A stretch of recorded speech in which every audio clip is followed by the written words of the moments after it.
ago in Toledo. Broken game on TV. Steve Jaros. He has 3 PBA titles, and today makes his first appearance of the season from nearby Elmira, New York State. Ryan Shafer. From Greenlawn, New York, on Long Island. The second season on tour, appearing on his TV for the first time ever. Fagan. He was the 1998 PBA Rookie of the Year and has 5 career titles, appearing in his second straight Empire State Open final. Chris Barnes. 29 titles, $2.5 million in earnings. A PBA Hall of Famer. Words alone do not do his career justice. From St. Anne, Missouri, near St. Louis, it's Pete Weber. The final 5 today from the Capital City District near Albany, New York. Randy Peterson, let's check in with the brackets today. In the wildcard match, Steve Jaros, who owns the highest and lowest scores ever thrown on television, takes on Ryan Shafer, who needs a win to qualify for the Dexter Tournament of Champions. Semifinal number 1 pits hard-throwing young gun Michael Fagan and Chris Barnes, who makes his 31st televised finals appearance. Pete Weber, who looks for his 30th career win, waits for the wild card winner in the second semifinal. Dave Ryan, Randy Peterson, our entire crew. Live PBA coverage continuing here on ESPN. Dramatic action leading up to the Dexter Tournament of Champions. And an opportunity at all-exempt status next year. Steve Jaros already has that by winning a couple weeks back.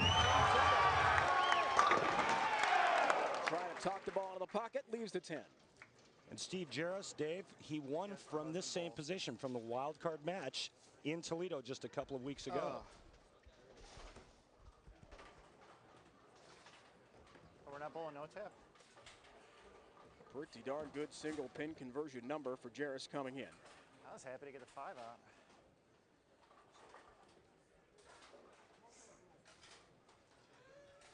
Steve referencing no tap. That means if you get 9, it counts as a strike. Unfortunately, we don't do that on tour. Some pro-ams we do that. 9-9 match play record, 231.84. Rockin' was Steve Jaros all week.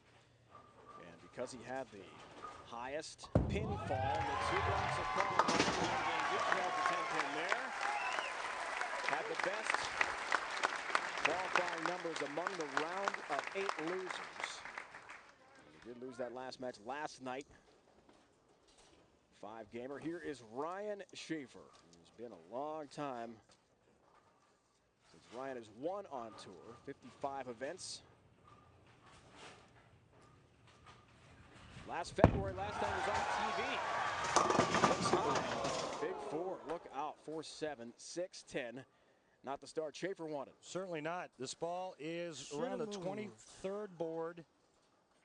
Cuts right through the heart, and he pays the ultimate penalty, big 4. 6.6%. Look at up the number, which is very low on the splits.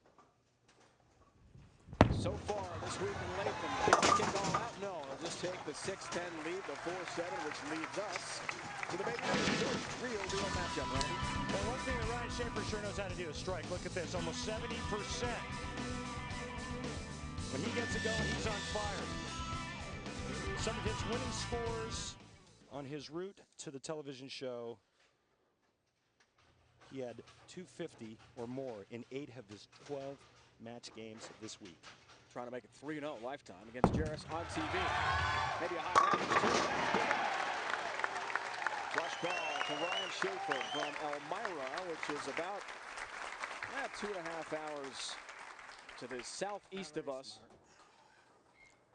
Southern tier of New York State. Binghamton area.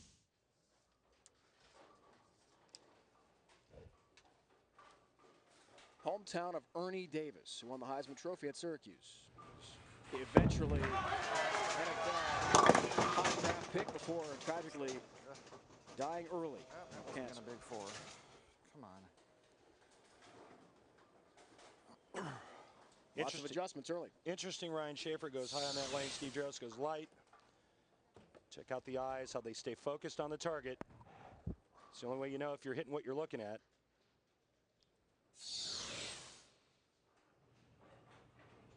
Challenge here, double wood.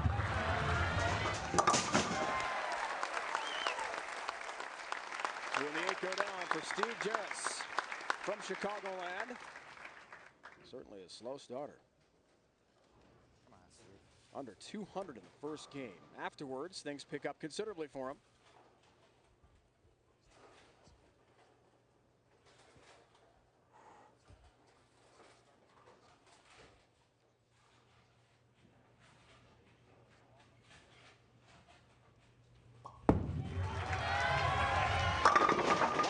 Hand, you heard that's better reaction, and a 4-pin is up.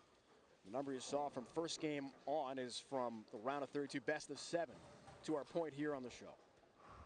Which tells me that when the lane started to break down, his average started to go up, and what he's looking for is friction and a little bit more hook. But the interesting thing is Steve Jaros is kind of a tweener.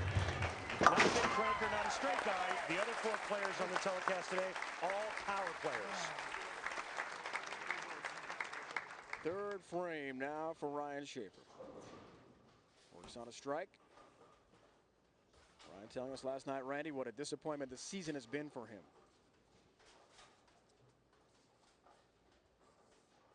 I like the Chris Barnes line. Along the same lines. Could hit water if it fell out of a boat. Frustration there for Ryan. In the pocket again, a double for him and a 1-pin lead. Well, he makes the adjustment that he thought he should have made in the first frame. This ball just shreds the rack. That kind of power, that kind of angle. It's hard to see anything standing up. Round of 16 and the round of 8, both matches going the distance. And the 7th game against Norm Duke, Ryan Shafer starts with the first 8 strikes in a row to seal up that match. Wow. We had some unbelievable matches, really from the round of 32 on. Exciting finishes. On the show today, the 5 finalists have survived some incredible battles, and Shafer appears to be in a groove. The turkey ball there, an 11-pin lead through 4 for Shafer, who's only had 1 check until this week all season. It's been a different year for Jaros, who on the bench got his win in Toledo, watching Chris Johnson, the rookie, fail to mark.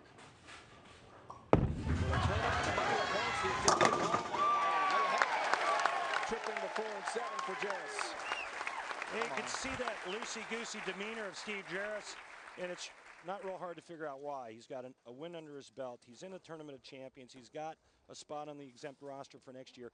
And this week, he went into the round of 16 knowing that if he won that match, he was guaranteed television. Because the way the brackets worked out, he was the #1 qualifier, followed by Pete Weber. Pete Weber was bowling in the same brackets. They were going to meet each other in the round of 8. So even with a loss in the round of 8, after Steve, he comes in light there. He knew he was in ahead of time. Not get out of that one good. Didn't like it.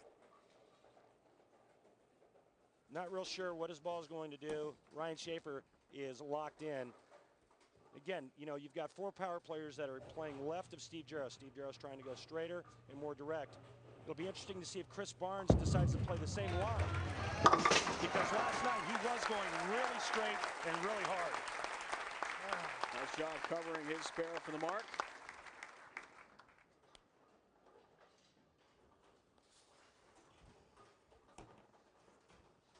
Start of the year in that invitation-only event in Japan, 5th place, but after that, really struggling. The best was the Miller High Life Chicagoland finish for Shafer of 30th, 80th in Grand Rapids, 73rd in Toledo. 67th and another great ball as he shreds the rack one more time. We mentioned it's a couple hours away. Ricky Shafer on the left there. His mom, Michelle, his wife, here as well. Made the trip from Elmira's area to Greater Albany. It's about 15 minutes from downtown Albany, the state's capital.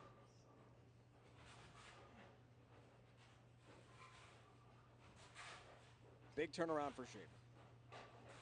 Said he worked with Del Ballard, changed his setup. He feels better than ever. Adjustments. And the results.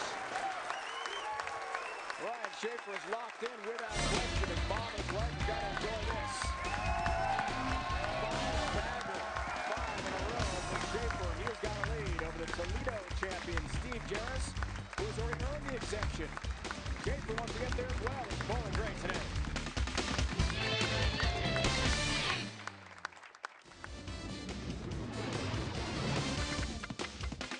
The PBA Empire State Open is brought to you by the official candy bar of the PBA, Baby Ruth from Nestle, the real deal. By Cambridge Credit Counseling, log on to nodebt.com and find out how good it feels to be debt-free. And by Uniroyal, the official tire of the PBA Tour. Uniroyal tires trusted by American families since 1892. This is the 111th time the PBA Tour visiting the great state of New York. 7th in Latham, including 6th in a row. Welcome back, Dave Ryan. Randy Peterson with our entire PBA crew. Live coverage on ESPN continuing. It's really a shame, Randy, we can't show all 32 of the bowlers from match play when it started the best of 7 a couple days ago, because actually we've seen maybe most historic close matches up to this point. Epic battles. All 5 guys today in the round of 16 last night went to game 7. But remember, on television, it's a one-game match. You win, you move on. You lose, you go home. Oil pattern B this week, folks. 6 300 games, so the scoring was way up. Now, the outside part of the lane on pattern B is out of bounds. A lot of oil to the outside, so the players are going to play the middle part of the lane. But on a wood surface, you got to watch how the lanes break down. The players will move left. And one of the interesting things we saw this week was when the lanes really got toasty, the players were so far left, they were actually lofting it over the left gutter cap. Robert Smith this week was actually lofting it to the arrows. For all the latest PBA info, including live scoring from Saturday's match play rounds, archive replays of our ESPN telecast, and the latest news from the PBA Regional and Senior Tours, click on the Tours official website, PBA.com. Bookmark it on your high-speed internet setup and just go right there. I've got it on the default on my browser. As soon as the web pops up, there it is. Nice. Here's the Jaros.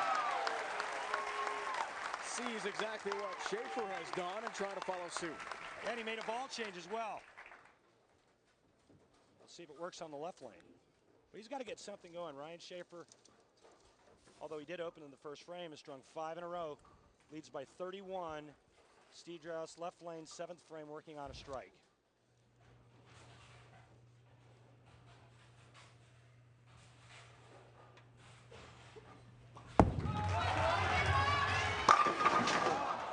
Ringing 10 That was for so close. Steve Jaros. He knows he threw a good ball there. Oh, God, I threw that good. Yes, you did, Steve Jaros. Makes the change, makes the right move, trusts his instincts, and performs, but you can't control pinfall. Nice look from high above Steve Jaros there. Great crew, a live coverage continuing. ESPN takes care of the 10 pins. Steve Jaros telling us how dramatic it was in Toledo. And he'll need a dramatic comeback here against Shafer. He's got a 31-pin lead. Looks for the 6-bagger. Can he stay red hot? Another nice shot. Ooh. Well, right now with a spare in the 7th, Ryan Shafer will be going at a 227 pace. Steve Jaros can strike out 8th, 9th, and 10th to shoot 227. Anybody's ball game. A few weeks back in Grand Rapids, that's when Ryan really started figuring things out. With his swing, with his timing, getting back in gear. He knew he's been throwing the ball well and eventually get himself this point to the show and try to get the valuable points. Right now, PA Patrick Allen won in Philly last week. Is the leader. Mika Koivunemi, who's made a couple shows, has not won yet. Last year's Rookie of the Year, Brad Angelo, won a show early in Omaha, but it's in 3rd place. 25,000 points to the winner, $40,000 as well, and the first double point opportunity with our majors, as you can see. TOC is coming up as well. Ryan Shafer trying to make a name for himself today here in Albany. Getting back to Patrick Allen just for a sec. What a battle he had with Rick Steele-Smith. Pretty good shots there. They went 7 games. In the 7th game, they tie, and they have a 6-ball roll-off in the round of 16. That is exciting, folks. If you haven't had a chance to watch the sudden death roll-off, we had one of those last year. Dave Traver. That was for the championship. I'm not sure I've seen a more exciting moment. Norm Duke in the 300 last year in Tacoma, in my 2 years of doing it. The broadcast on ESPN. Thrilling moments. Of course, your win in Philadelphia would be right up there. Well, it's kind of like a penalty shot in hockey. Man, you know what I mean? It was dramatic. Overtime just doesn't get any better than that. But 6 shots in that round of 16 match. PA came away a winner and then lost in the round of 8 to Chris Barnes. Foundation throw. Has got it. He's down 20 pins right now. We mentioned the incredibly dramatic finish last year on Long Island. 25 miles east of the city on the South Shore. That's where we're headed. West Babylon, New York for the PBA Geico Open. The action starts as always on ESPN at 1 o'clock live. 10 on the West Coast. Don't miss the best bowlers in the world from Long Island. Alan Duke won last year. More log on ESPN.com over your roommate Dave Traver. Roommate Dave had 300 this week. That's right, one of the 6 300 games we had. On his worst pattern, 43 feet, he hates 43 feet because you have to hook it. You have to get in and hook it. Dave goes straight. But roommate Dave, he did bowl 300 on this 43-foot pattern. So pattern B bolstered some scores, I guess. Yes. We had good scores this week. Look out! There it goes! And what a time for a messenger. If he goes spare in the 9th, strikes spare in the 10th, Steve Jaros could have struck out to tie him. What a huge break at the best time possible. Headpin's going to go to the sidewall, and here comes the bird dog, a hunting. Nice. Look at him running it out. Come on, baby. Down goes number 10 late for Shafer on a critical shot. So he does double in that critical foundation frame. Just needs the mark now to wrap up the wild card match and get off to the semifinals. A turn of events for Shafer, who has struggled mightily all season. In Latham. Can't throw it better than that. You're correct, Ryan. Shreds the rack one more time. 150 pounds. I guess I don't have to in go that the shot. other tour yet. I don't know what other tour he's talking about, but right now, he just put away Steve Jaros with a big shot in the 9th, in the 10th, took advantage of the messenger in the 9th frame.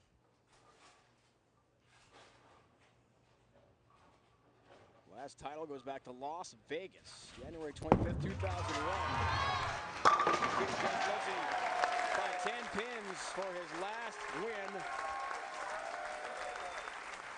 And he takes on Pete Weber in the next round. He's not won against Pete, but he's worked against Steve Jaros on TV. This will be 3-0 for Ryan Shafer head-to-head with you. Fellow right-hander, all righties on the show this week. Right before we started. Steve Jaros a little bit too late with that ball change. But a good showing nonetheless. Showing that win a couple weeks ago was good.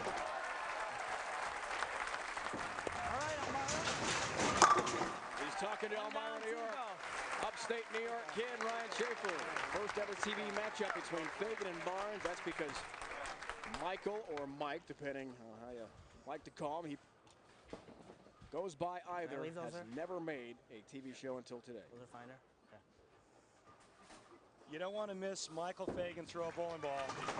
One of the most high-powered bowling balls on the tour next to Robert Smith. This guy holds nothing back. In the wild card match, Ryan Shafer from Elmira, New York. The Empire State guy is through to the semifinals. Michael Fagan makes his TV debut when we come back. Head-to-head with Chris Barnes, one of the top bowlers on our tour.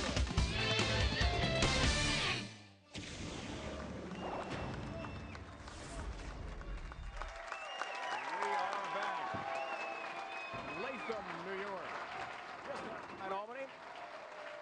as Chris Barnes will go head-to-head with Michael Fagan.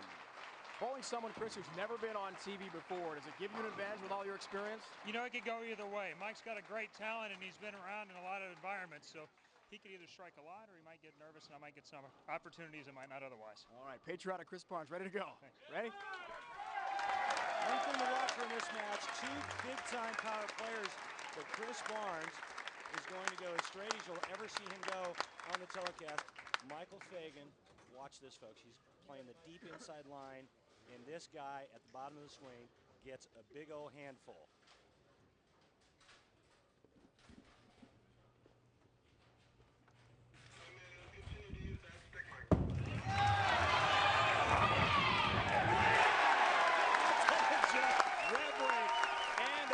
Across the deck for the 10-pin. Powerful Michael Fagan. About the 27th board, and watch this. It just shreds the rack. What a huge opening shot. That's how you start your career on TV, huh? Watch how straight this is. Huge difference. I mean, right at it, directly at the head pin. As he takes his approach, makes for an interesting Baby Ruth Wheeler matchup. Chris, a little bit higher average, but here's the big thing.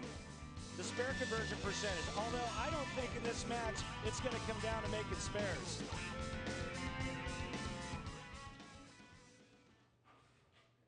Slow starter, that's for sure. This is match play. But like Steve Jaros, has rebounded quite well. Remember, we're in a one-game format, though. Hopefully, two for Chris Barnes. Look at this huge flush, and he loves it. Flush in the pocket, a great look from lane level. Big high rev rate. Look how straight he's going. Just remember this. Maybe a slow starter, but in the round of 8, he averaged 255 against Patrick Allen. He is just using the torpedo straight to the 1-3 pocket.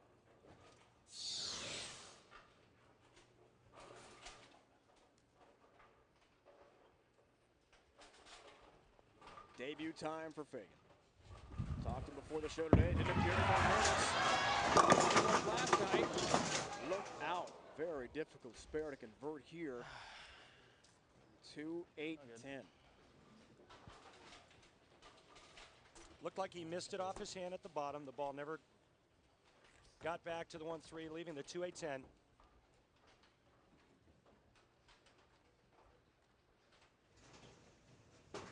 Amazing story for Michael last night. Talk about drama in the round of 8. Convert cannot in an open. So a break in the 10-pin in his first TV frame of his career, and now the open. You were right there to experience an amazing moment for Fagan making the show.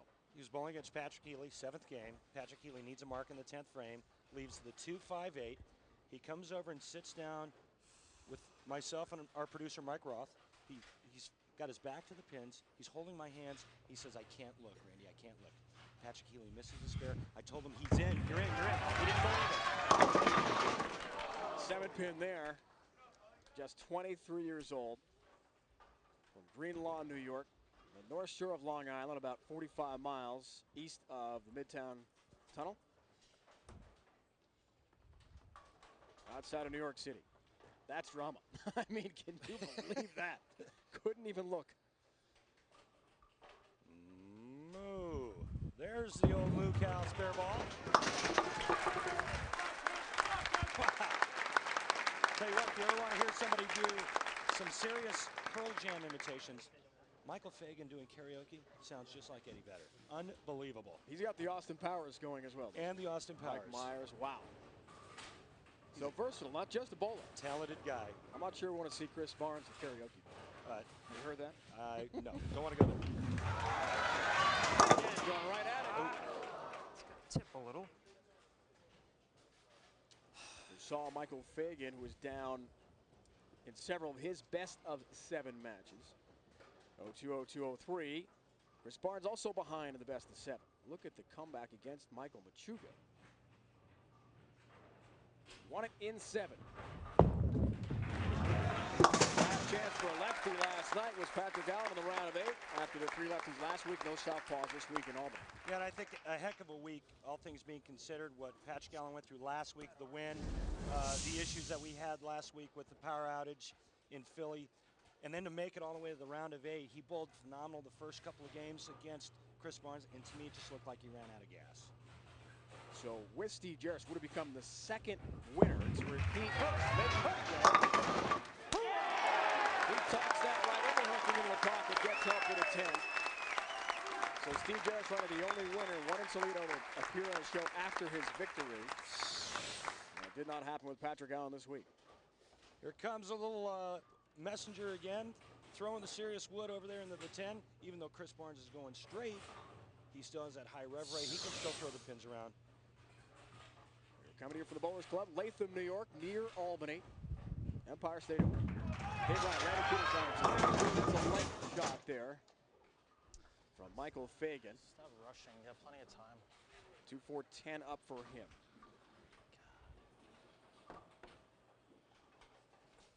A lot of thoughts going through your mind, right, Randy? First TV show. First time on television, the adrenaline rush, the lights.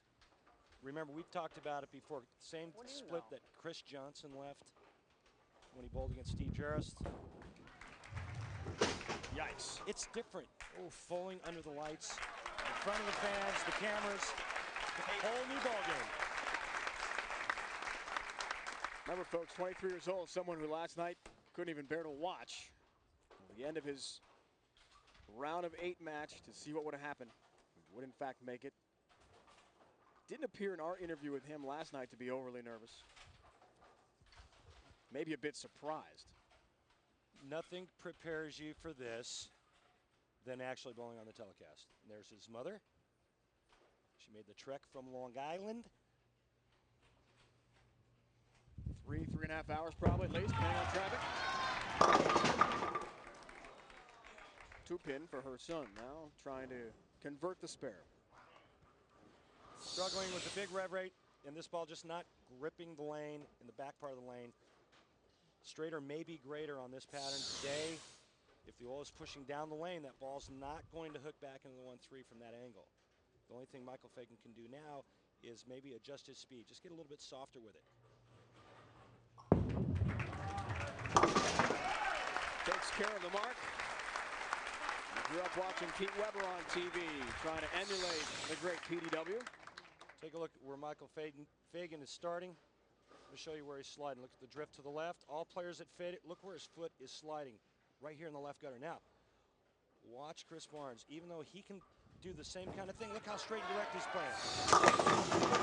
That's the Barnes on lane 22. Good for him. Come on. Holy Troy. Chris has got his wife, Linda, and the twins. Tall Troy and Ryan.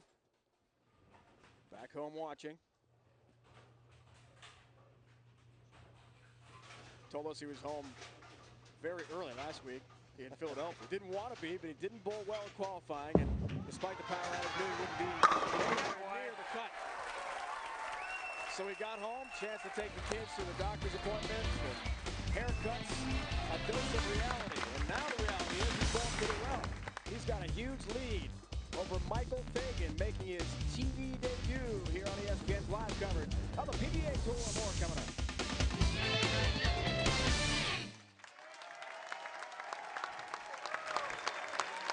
Who is that girl on the right there?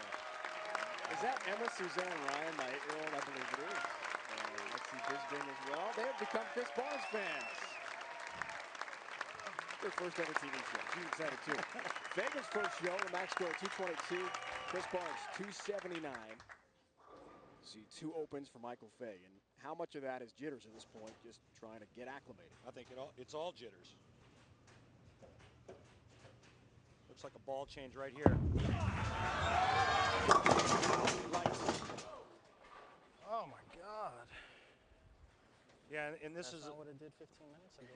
no, but this is why we have. This is what happens when you have carry down.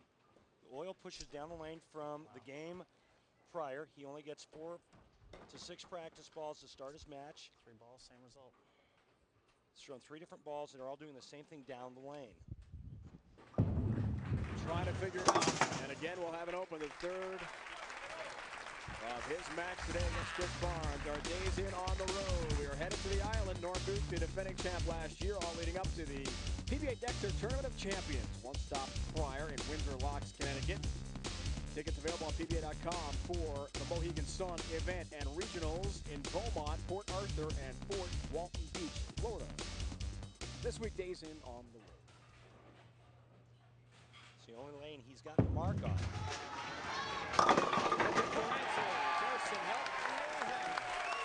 Now he can breathe.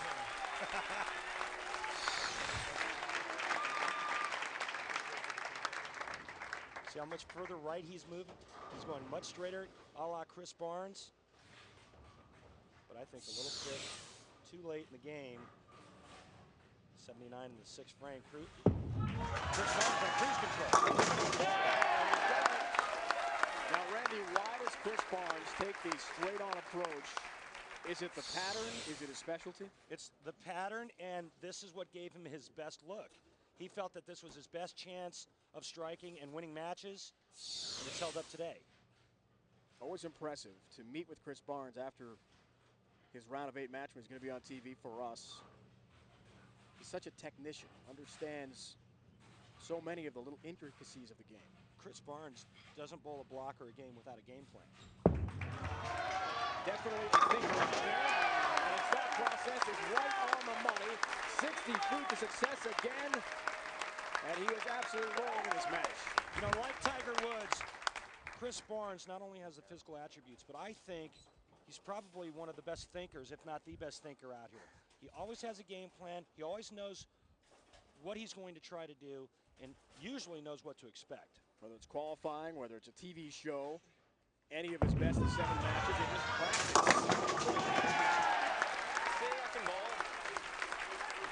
Right at the pins and at the big hook, and Fagan sees the formula, but it's going to be late. Sunday night it all starts. NFL primetime football coming your way, presented by Miller Lite.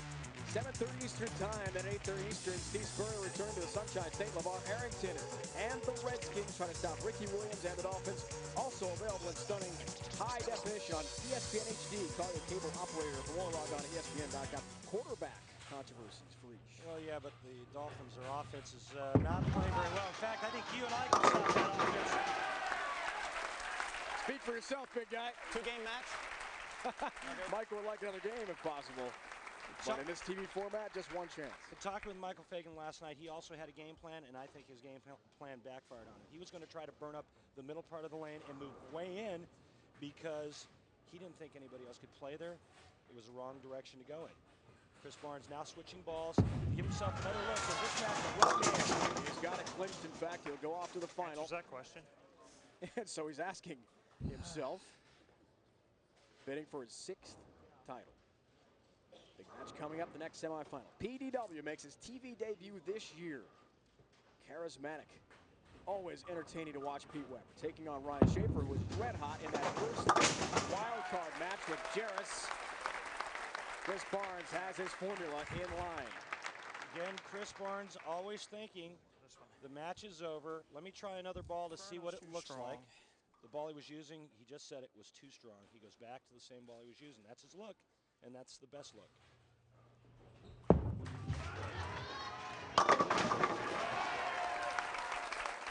He has had the look all day. We'll fast track to the end since Fagan has been eliminated by Chris Barnes. In the Weber-Shafer match, Pete is 2-0 lifetime on TV against Ryan Shafer. A 242 average, so he's really blistered the lane. We'll see if that continues. And with the 4-bagger, Michael Fagan would probably say something like, "Yeah, baby, yeah." Of course, his Austin Powers imitation is much better than mine. Slightly better. Good effort. Wonder if that's lanes breaking down or just a bad shot. Fast tracking right to the end here. Wow. What a great finish after things are over for Fagan. Lack of experience. That's it.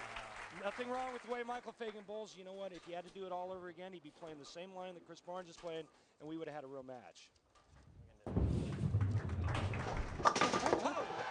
Nicely done on that spare. Quickly right across the deck.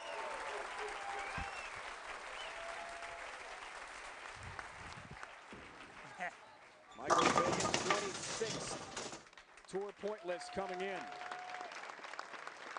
Very good week for Michael Fagan making his TV debut, but the veteran Chris Barnes finished for his 6th tour title is off to the final. Who will he bowl in the championship match? Either PDW or Ryan Shafer. Another exciting semifinal yet to come in Greater Albany.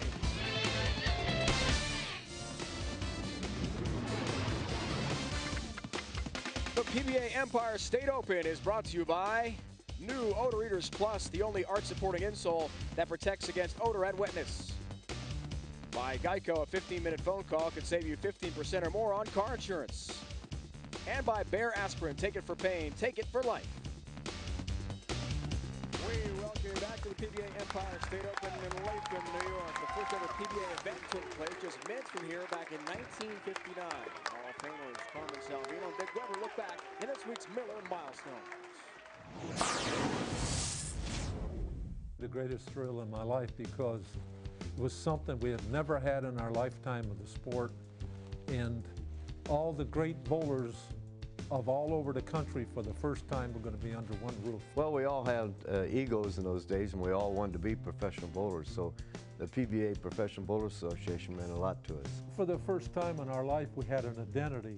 You know, we were always known as bowlers. For the first time, we were known as professional athletes. The 12-lane establishment we walked into, Shades Academy, had a big mural above the lanes. The balcony was naturally above the concourse, but people were hanging over that balcony like nobody's business and cheering us on. The crowd would be yelling from the floor level, but then all of a sudden you hear a second yell and you turn around and you're looking up and people are yelling and waving and making their arms fly all different ways, and my God, it was just unbelievable. The house was packed.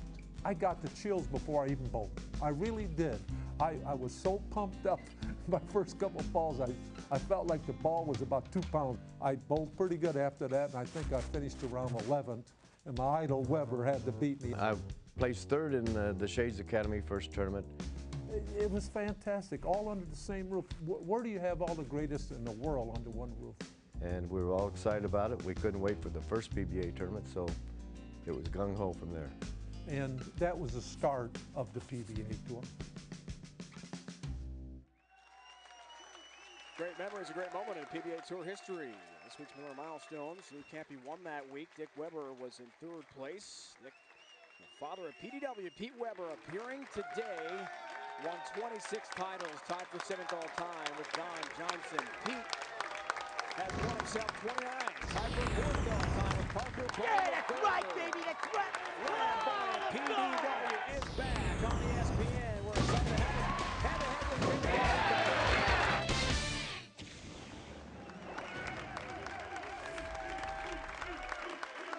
Back in the Bowlers Club, Latham, New York, near Albany, and the great PDW. Pete Weber makes his TV debut this year. Always exciting.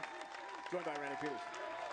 Dave, Ryan, Pete Weber's been feeling a bit under the weather the last couple days, but Pete, this morning you told me that that's actually helped you. Why?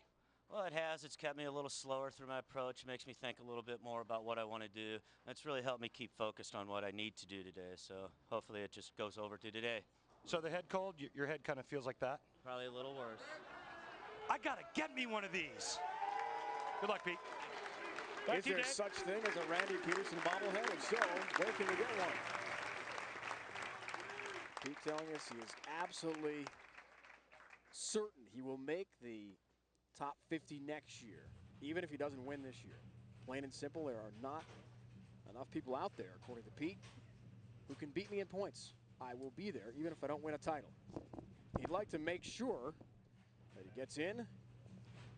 He's got to beat the red-hot Ryan Shafer, though, in this semifinal. Shafer blistering the rack in the wild card with Steve Jaros. He's in high. 6-10. How'd you like the bobblehead?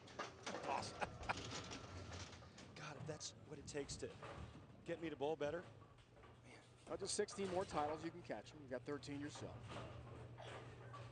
More bobbleheads, they're everywhere.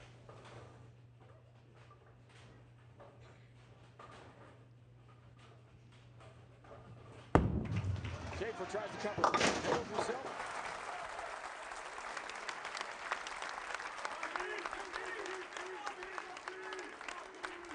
23rd year.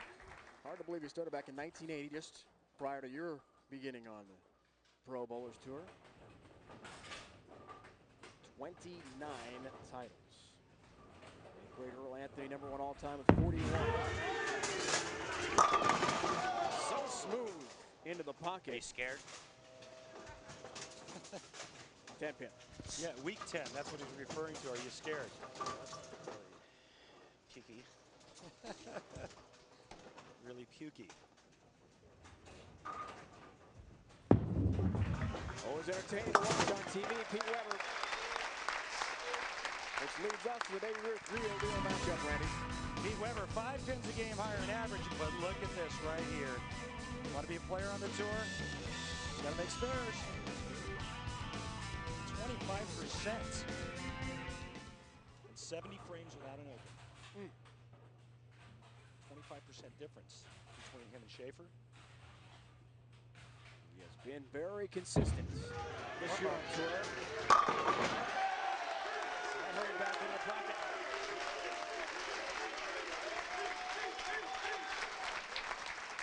Pete Weber flinches right at the bottom of the swing. Watch this. Somebody stands up and holds up a sign, catches Pete's attention. But when your swing is that good, it's not that hard to direct it on the intended line. He's making sure that sign doesn't pop up anymore to distract him. I mentioned Ryan displeased with his season at this point. The opposite really. Pete gets good help there and stays hot. Marking a strike in his second for Ryan Shafer, who had 2 very good years heading in, but 43rd on the points list, and that's getting very dangerous territory. The top 50 make the All-Exempt Tour next year. There are 14 more spots. But the bowlers on tour are concentrating on that top 50. You win and you're in, or you're in the top group in points, depending on how many champions we have this year. And so far, we have 6 different winners. And Ryan Shafer can turn it around in 1 week after a dismal start to the new 2003-2004 season. Not enough loft, not enough loft. 150-pound Ryan Shafer. He doesn't leave anything in the bag. Watch him just lean on this one. Pretty good shot there. 6 goes around the 10. With the variety, Randy, of winners, 6 different. That puts a lot of pressure on the guys who aren't winning. You don't have repeat winners, so the number is going to stay high for those who have to get into points. It's going to be challenging and very dramatic as we head toward the Dexter Tournament of Champions, then the first half of the season, then a 3-week break, and then on the West Coast. Do some work and go get my pin. With all the majors we have out there, and that's the exempt tour we're talking about, the number is going to change for the top 50 spots, depending how many champions we have. Chris Barnes and I were talking last week and this week about how tight the point race is. And he basically said it's going to boil down to the majors because it's double points in the majors. And I think what's going to separate the guys who don't get in versus the guys that do are the guys that perform in the majors. We have 4 of them. Only 3 of them count for points. The TSC doesn't count for points. And those 3 majors going to have to do some big things to get in that point race. We had a pin that had lost its way, so PBA member is out there making sure it was back in line and staying on with a perfect line in the pocket is Pete Weber. One of the best swings the game has ever seen. Pete Weber, PDW, whatever you want to call him. There's one thing you cannot ignore, and that's the fact that he's probably the most talented player the game's ever seen. First 7 weeks, he told us, with the bobbleheads watching him, he had 6 checks, a couple top 8s, top 16. Now a show. Overall, he feels very confident about where he is. Almost had a 7-10 to look at, instead just a 10 pin. Got to catch it a little more. Just got to catch it a little more. By catching it a little more, it'll get the ball to face the pocket a little bit harder. But look at this 7th game with 49-year-old Tom Baker. And it just ran over Steve Jaros in round of 8. Petey averaging 246 against Steve, who really didn't have that good a ball reaction, he told me. Pete's 7th in the points rankings coming in, including the minimum points he could earn today. Shafer, as we mentioned, all the way 43rd. Sunday afternoon here in Latham. Rip my pants.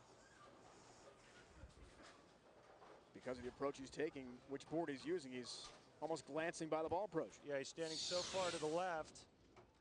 Ball returns grabbing him, and then he drifts to the left. See his foot kind of twisting there at the foul line.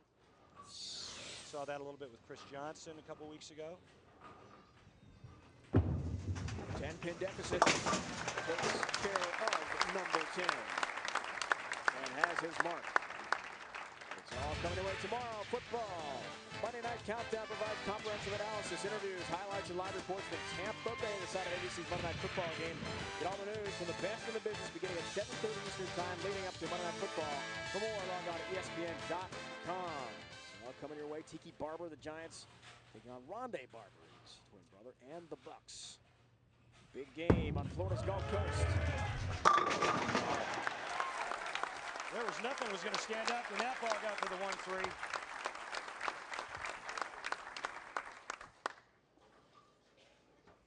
As we mentioned, PDW has the 2-0 advantage. Very high scores against Ryan Shafer on TV. Some very high numbers on Pattern B this week, as we've broken down for you.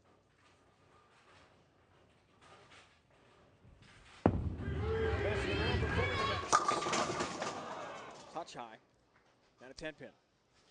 You know, no matter how good the lane conditions are, you still have to factor in carry. Guys are having a problem getting to the pocket, but for whatever reason, the angle isn't right. They're leaving 10 pins.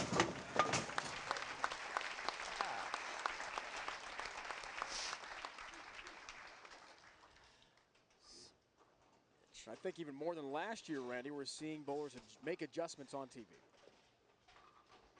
I think the biggest thing today, though, is that instead of throwing the big hook ball, they found that the oil's pushing down the lane, they can go much straighter. The biggest difference right here, though, is 210 average on television this year versus last year. In my opinion, it's all condition related. I mean, the players can only do so much with what they have to bowl on. Looking for help on a 10-pin. It'll nudge it, but not knock it over. Again, Pete Weber trying to get some back end. He's playing pretty deep, but Pete's got that soft ball speed, which has helped him all week. That still comes in a pinch light, leaving the weak 10, or the shaker 10 rather. With a spare, he'll still lead by 8. Does have it. Pete told us today before the TV show he thrives on the television spotlight. It's where the money is. Loves being in this situation. Head-to-head with Ryan Shafer today from Elmira, New York. Exciting finish of this semifinal match when we come back. Yeah. 41-year-old Pete Weber, Hall of Famer, but some things have changed over the years. You see the high backswing there, but let me show you this. It wasn't near as high as it was in 1982. Look at how vertical this backswing is, and it's because of the upper body lean right here. Watch this at the bottom of the swing. Look at that hand rotate around the side. This is where Pete created all that power. Back in the day when we used to throw rubber bowling balls and plastic, but today these high-powered bowling balls are so strong, Pete had to get his hand more up the back to get the ball more end-over-end type of roll. This week's Dexter approach, interesting difference between those two pictures. He actually struggled for a couple of years when those high-powered bowling balls came out, reactive resin. Back in '95, he said he almost quit the game. Went back and worked with his brother Rich. Rich got him to get his hand underneath it. The rest is history. We mentioned how far left Ryan Shafer was. In fact, he does nudge by the ball return. Man, I hate that. 7-pin. Hate the 7-pin. Yeah, well, he should, because he really threw that good, and he was working on a strike. He could have actually taken the lead with a hit there. Chris Barnes awaits the winner of this exciting semifinal between PDW and Ryan Shafer. Ryan got by Steve Jaros, the Toledo Open champ in the wild card. So Steve will not become our first two-time winner on tour this year. We'll have another first season victor today. It'll be our 7th in a row. Any other pin in the world. Plenty of victories, though, between the 3 remaining. With the exception of the first frame, every ball's been in the pocket. All 10 pins with the exception of the 7-pin Ryan Shafer just left there.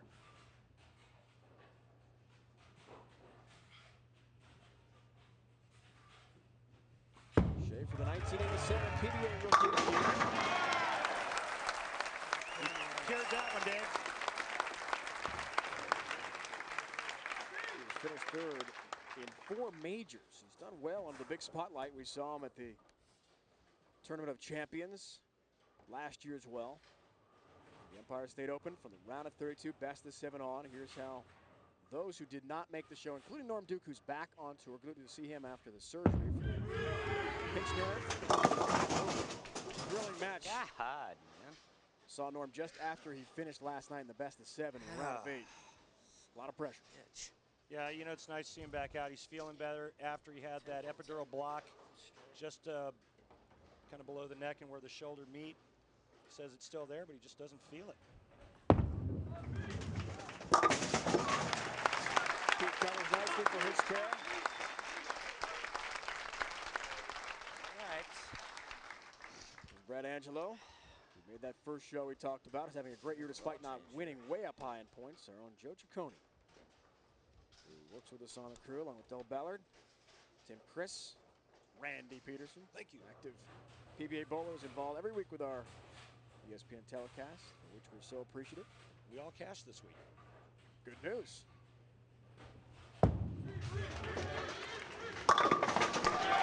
Nice. Late trip. Ball change for Weber on the left lane. That ball bit, had more back end. He got the nice break trip in the 4-out. See what I talked about at the beginning of the show, how when the lanes break down, the players are moving in. Pete's wife Tracy, as usual, rooting PDW on. I wanted to say hello to Lil Tebow, one of Tracy and Pete's good friends. Tracy, another Tracy, was that Tracy, her maid of honor. Birthday for Lil Tebow back home in the St. Louis area. Well, Ryan came in light a couple of times on this right lane, but watch this. He makes the adjustment, gets the ball to finish harder down the lane. And Ryan Shafer has now taken the lead. Leads by 5. If he strikes out, he'll shoot 239. The best Pete Weber can shoot is 234. Who can perform in the 9th and 10th to go on to bowl for the title? 5 pins separate them now. 5 pins in the max score if they strike out. On lane 12. Good shot. Shafer. 15-pin lead. Turkey ball for him in the foundation frame. Now looking for a double in his 9th frame. It's PDW. Tells us he likes the 64-man field for next year. Doesn't think the number's too small. Will go by any rule the PBA gives him. Just wants the bowl. Loves the pressure of the moment. This is pressure. Needs it. Gets it. Hey, what do you know? What do you know? Last shot he threw on this right lane, I think he just got too firm and too fast. The ball never bit down the lane. Watch this. 6 goes to the wall, behaves properly, cuts the 10 out. And in my opinion, and maybe a lot of pros, professionals will disagree with me, but I think Pete's in the best position. He gets to finish first, apply all the pressure to his opponent, plus his opponent is sitting and waiting. I'd rather get up, bowl the 9th frame, and go right into the 10th frame. No waiting. Let's get it done.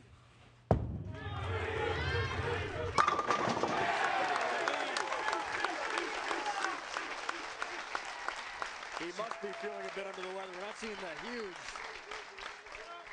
Well, you might see something. reaction. You might see something if he catches the next hit. Right now, 2 strikes here, or a strike 9 doesn't really matter because it's just a count issue. A strike here forces Ryan Shafer to get 2 strikes in the 10th frame. Calls for a re-rack. Wants to regroup. Gives us time to tell you about Sunday Night Football. It all starts with NFL Primetime, presented by Miller Lite, 7:30 Eastern Time. Then Ricky Williams and the Dolphins take on those Redskins. 8:30 Eastern Time, also available on stunning high definition on ESPN HD. Call your cable operator for more. Log on to ESPN.com. Sunday Night Football coming your way this evening Watch this ball go through the pins. If it goes through the 1-3 pocket, that's how Ricky Williams is going to run through the Washington Redskins. Just like that. Gotta work for it. That's right. Ain't just getting it. Talked about playing the waiting game. Pete Weber just took a re-rack. That means more time sitting on the bench for Ryan Shafer. Should have known this ball from the start. Ball just went a little too long down the lane. This one rolls a little quicker. Double and 6 pins needed then for Shafer. Well, 9-pin count, 2 up there. The final ball of Weber's day in this match. Dang it. Should have started with that ball. Ryan Shafer needs 2 strikes in the 10th frame.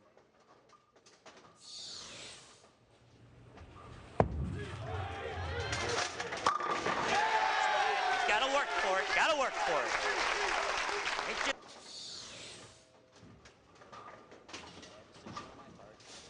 A double and 5 pins. Ryan Shafer advances. Anything less, Pete Weber will bowl Chris Barnes for the title. PBW not happy with his ball selection early in the match. Now it's up to Shafer. Can he take advantage of PBW's misguided tools?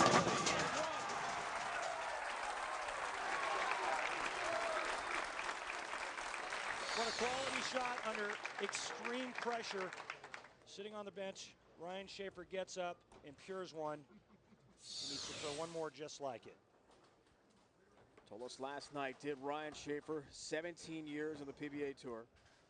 Just felt through the first 5-6 events, he couldn't bowl anyone. Didn't have any sort of look, a feel.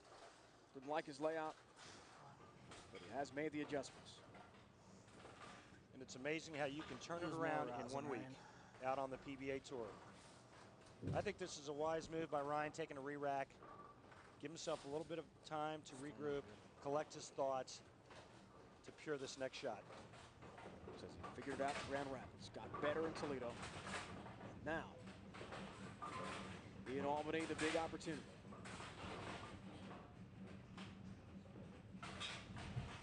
Gotta have a strike.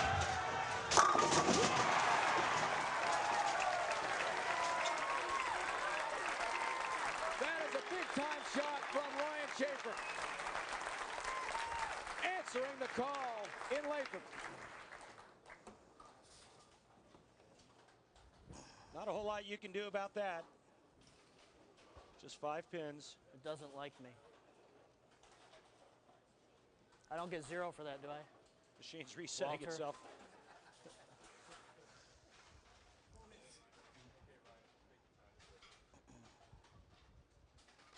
He's going to finish out with a 233.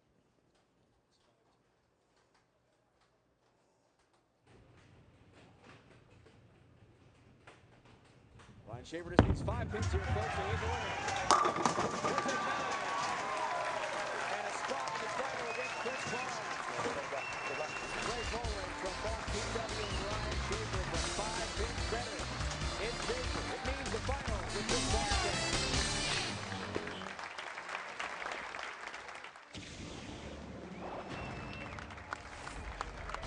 Wow, dramatic bowling a few moments ago. Ryan Shafer with PBW, Pete Weber in the semifinals. So it's Barnes and Ryan Shafer in the final. More drama coming your way next week. Geico Open from the South Shore, about 25 miles east of New York City on Long Island. It all starts at 1 o'clock Eastern here on ESPN. Andy Peterson, incredible drama. Ryan Shafer with a double in the 10th to take care of one of the all-time greats in Pete Weber. How difficult a moment was that for him?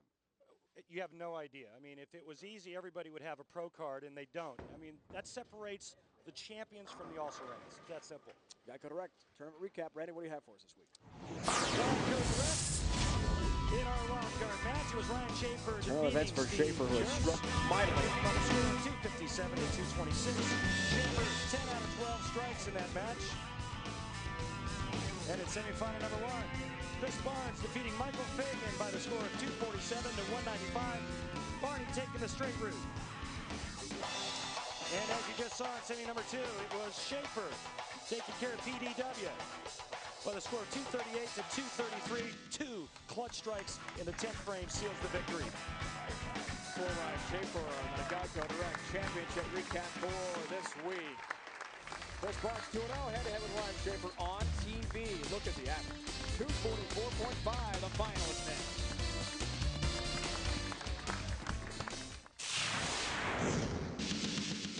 Last year at the PBA Empire State Open at Siena College in Loudonville, New York, not far from where we are here in Latham, Doug Kent went the distance and won 3 matches, knocking off Chris Barnes in the championship. Kent made it look easy, averaging 251 today and claiming his 6th career PBA title and first since he won the 2002 World Championship. His fiancée, Christy Bemis, certainly loved it. Champion last year. Speaking of last year, the numbers. Chris Barnes 21st right now in points. He was 2nd last year, and there's Ryan Shafer making the big increase after a great week in Latham. Ryan, Randy and I just talked about it a moment ago. The pressure you had to face PDW needing a double in the 10th. What went through your mind, and how'd you convert? What went through my mind is I've never beaten him on TV, and I wasn't going to take that anymore. So I just wanted to throw 2 and get it over with. And Matt, you did. Good luck to you. Chris, straight on approach, not on a hook in your first match. Will you continue that strategy here in the final? No, actually, they've gotten even tighter down lane, so I'm going to switch from a bruiser to an inferno because it'll get around the corner a little bit better for me, and hopefully that's enough to keep up with Ryan. He's bowling great right now. Randy's always thinking, always tinkering. Chris Barnes.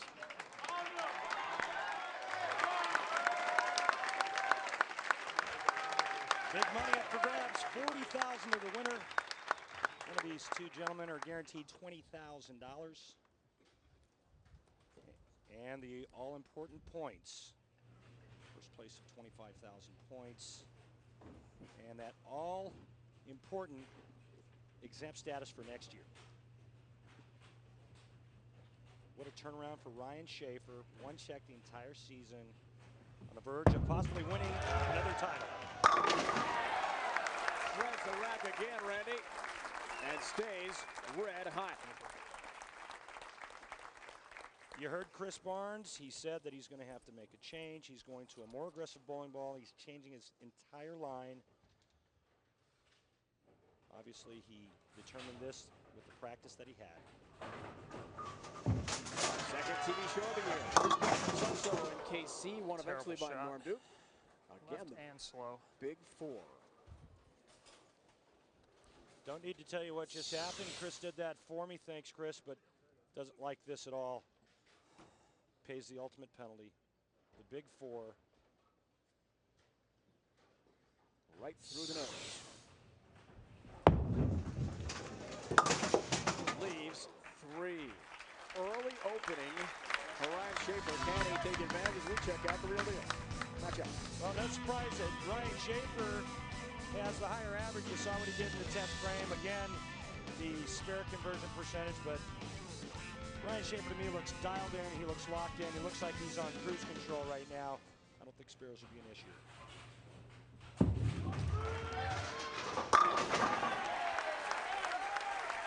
Barnes Come on. has attacked the issue. That's the one he wanted. You could see it was much firmer. When the ball hooks too much, there's 2 ways to cut down on hook. Throw it faster or loft it. Chris Barnes threw it faster, held its line. Watch this. This guy lofts it. He's been in the pocket all day. Nudging that ball return all day. Because the approach is so far left. Came in high. Leaves the 3. It's been a long time since he's won. 25th of 01 in Vegas. Last TV show, February 23rd of last season. He lost to Pete Weber. Avenged that loss today, didn't he? Yes, he did. Del Ballard, our statistician, he keeps score for us as well in the booth. He just wrote down slow above the 7th frame. And he's right, that ball was slower. But here's the thing, when the front part of the lane starts to go, it starts to burn up, that means there's going to be early friction. And where there's early friction, there's going to be slower ball speed.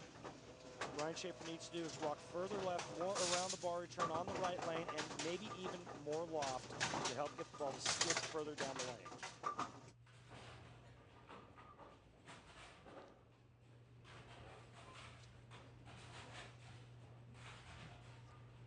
Watch the direction of the footwork, especially third step.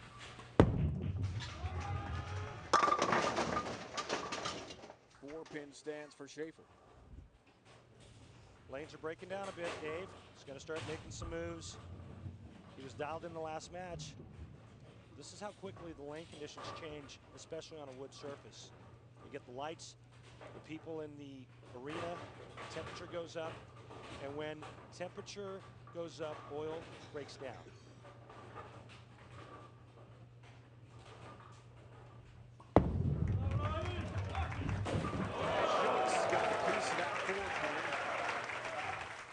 We've seen so many open frames and missed single pin every conversions. time I watch somebody in the crowd does something? First couple of matches, we saw them going pretty straight. Even Chris Barnes going really straight around second arrow. These guys are now into here. You're going to see Ryan Shafer even deeper. He's going to go to a loft, I bet, on the right lane.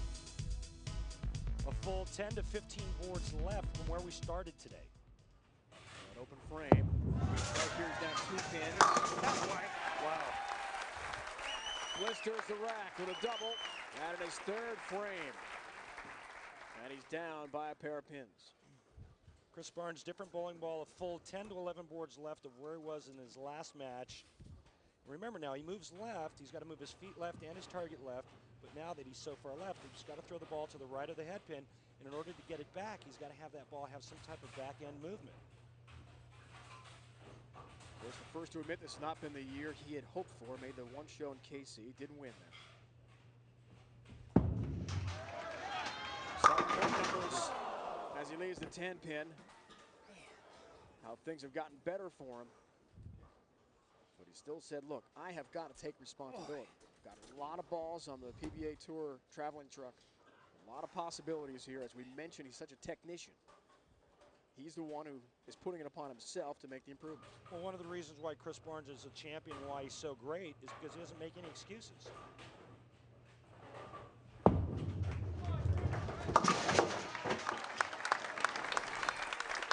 Pin, Chris Barnes. Ryan Shafer with a 3-pin lead right now to the open frame for Barnes. In the final from Latham, New York. The PBA Empire State Open is brought to you by Dexter Bowling, Golf, and Casual. We have the right shoe for you. By Miller High Life, to live simply, proudly, boldly, manly. This is the High Life.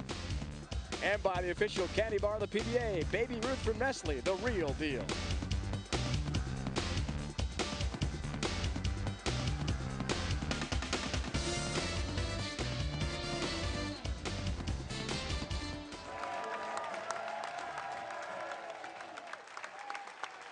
It has been a very exciting tournament in Latham. So many of the matches going to the best of 7. The 6-ball sudden didn't roll off. Barnes and Shafer involved in an exciting match as well. Speaking of exciting, Uniworld title Ryan Shafer, semifinal number 2, Randy. And here's Daddy Lockups. Watch the ball reaction down the lane. Watch it hook into the pocket like a fresh set of snow tires. That was the one to win the match and take down PDW. Uniworld title rock and roll for this week. Shafer up by 3, works on a mark. Championship match. 7th different winner on tour. We'll have another exempt bowler for next year. Shafer wants it to the hit, and that's the way to get there. Big move to the inside part of the lane.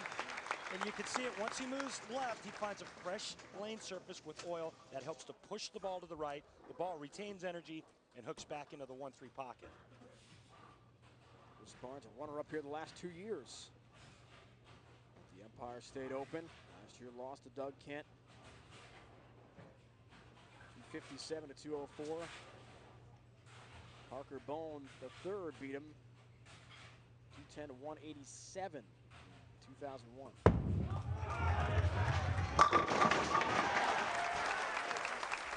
Another great shot from Shafer. Carol Judge and the crowd of the Bowlers Club in Latham, Stephen Stapp. Phenomenal job as our host again this week. Bowlers are pleased to see pattern beat. See what this house. Yes, pattern B played nicely this week, although pattern B was tweaked a bit. You mentioned Barnes has had a lot of success here, but hasn't been able to complete the feat quite yet. His last title came to the Days Inn Open in Dallas last year as the wild card. Right around the 4th arrow. That ball's dead flush perfect. 13-pin match. Chris Barnes can cut it to 3 with a strike on the left lane. Chris said he normally doesn't bowl well on pattern B, but he's had great success in this setter.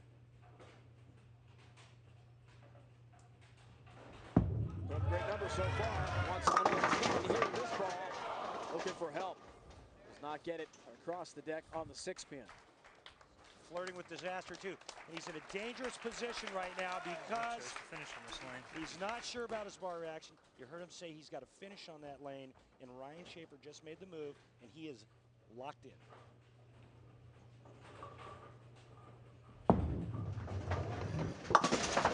Takes care of the mark. Chris Barnes has made his adjustments. Randy hasn't. Semifinal number 1. Look how straight. Different ball. Look how much straighter he's going. Sliding around the 20th board. Now look. More aggressive bowling ball. A full 12 to 13 boards left with his feet at the foul line.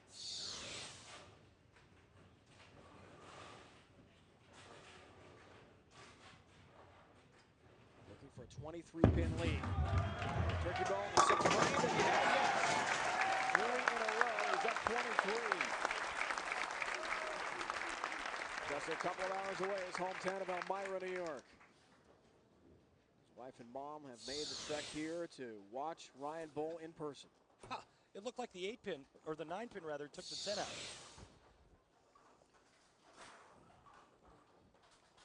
It's amazing how you can go from feeling like your career is over, you can't beat anybody, you're done, to feeling like a world beater in 1 week. Ryan Shafer, working on 3 in a row, can take a 33-pin lead with a strike in the 7th frame. It's been a predominant theme of our tour all year, Randy. 1 week wonder can really boost a bowler's career in this case. Years past, maybe just a season or a segment of the tour. Now, it's exemption for next year, guaranteed with a win. I mean, it used to be, well, you know, I just had a bad year. I'll work hard during the offseason. I'll come back next year. Well, if you have a bad year this year, there is no next year.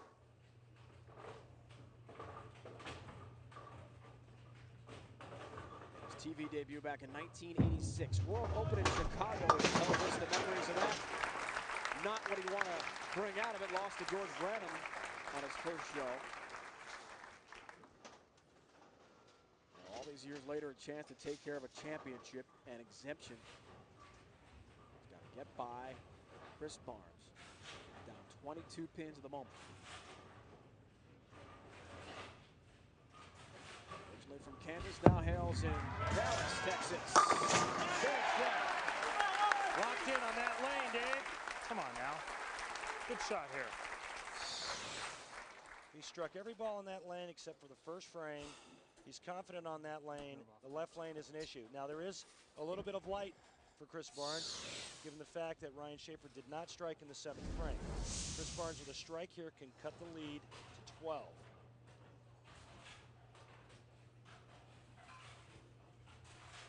Eighth frame and a huge shot coming up. Wants desperately to make this 5 of 8. Strikes what dares the balk. We saw that happen a couple times, Randy, in the round of 8 last night. We asked him about that. It is a shot clock violation. That'll cost him. 25-second shot clock for each. You have 25 seconds from the time the ball comes out of the bar return from one lane to the next. Now, Chris Barnes said that, you know, sometimes he just loses focus. He has to regroup. We saw him do an awful lot last night. He does a lot today. It could get real expensive. Several times in the round of 8 that happened. Not now. Beats the shot clock.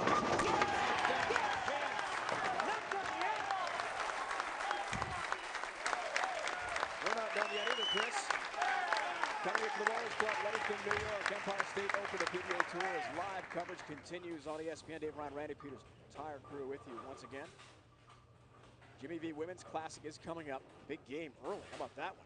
Purdue Duke. Led by Elena Beer, the All-American.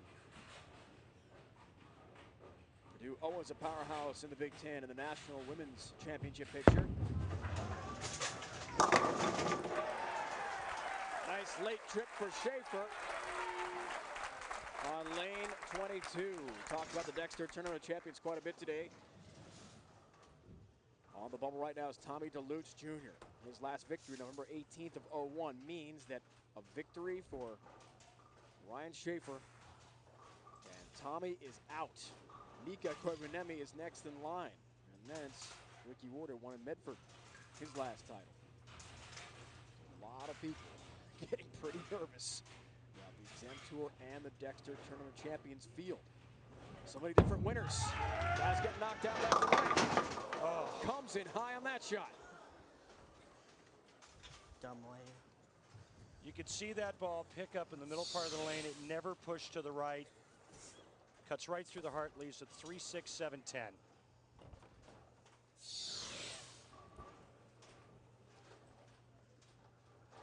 What's real tricky about this, remember all this oil out here, you got to get the ball over into the 3, slide the 3 over into the 7, the ball takes the 6-10 out. A little bit too far to the right, it goes in the gutter. A little bit too far to the left, it hooks and chops it. He's perfect today.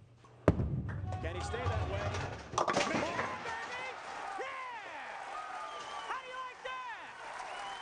We like it a lot, Ryan Shafer. One shot across the deck for the 7-pin. Huge spare conversion. You have no idea how difficult this was. You know, Chris Barnes said earlier, he's not done. Well, neither is Ryan Shafer. This one's going to come down to the 10th frame. Buckle up, folks. We've got a great championship match here for you.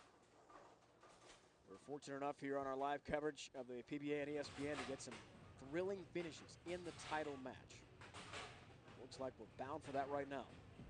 Then Barnes answers. There's number 7 late. Almost a stone 7. A little timber on the 7-pin. Rewrite.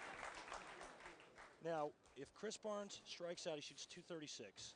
The best Ryan Shafer can shoot is 228. Now watch this. This is what we call high flush. 7-pin's going to go down late. Almost a stuff 7. Oh. Huh? Strike here puts him in the 220s. A double wins the tournament. It would be his 6th title. If he goes strike spare, Ryan Shafer can do what he did in his last match against Pete Weber. He can strike out in the 10th frame to win. Big strike in the foundation frame. Now looks for the 4-bagger.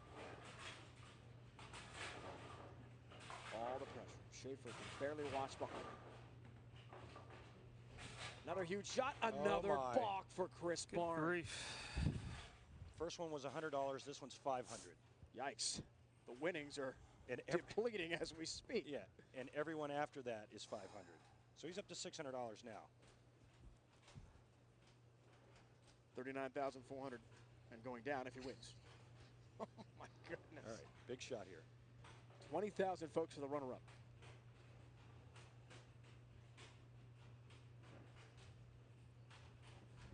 Does he have the answer? Hit it! Number 4 will not go down. Yeah. That was his tricky lane. That was his trouble lane.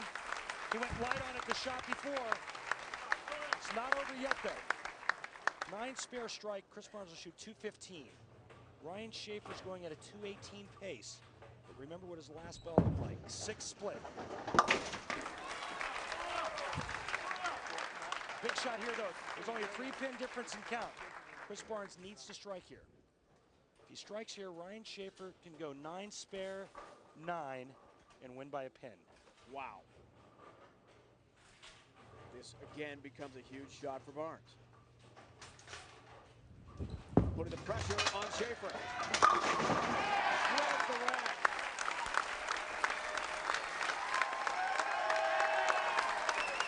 Another great week for Chris Barnes, all the way to the final. And now is all on the right arm of Ryan Shafer. Chris waving goodbye to the crowd, but this is far from over.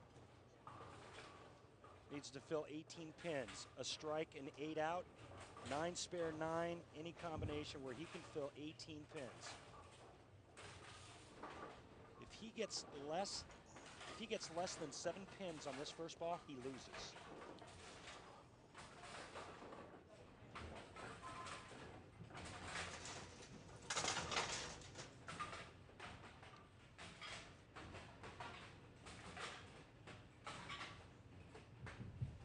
Needs 7 or 9.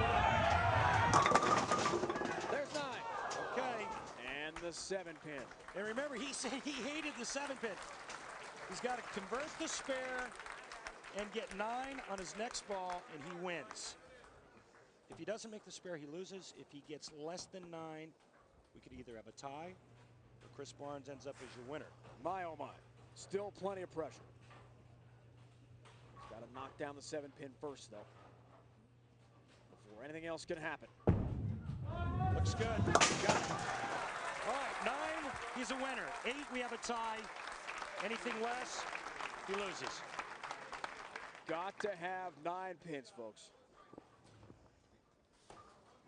17 years on tour, 37-year-old Ryan Shafer has been through some big moments. This would rank right up there.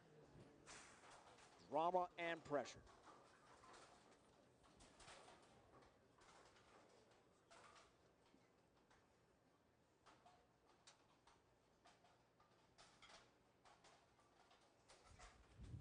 Does he have the answer?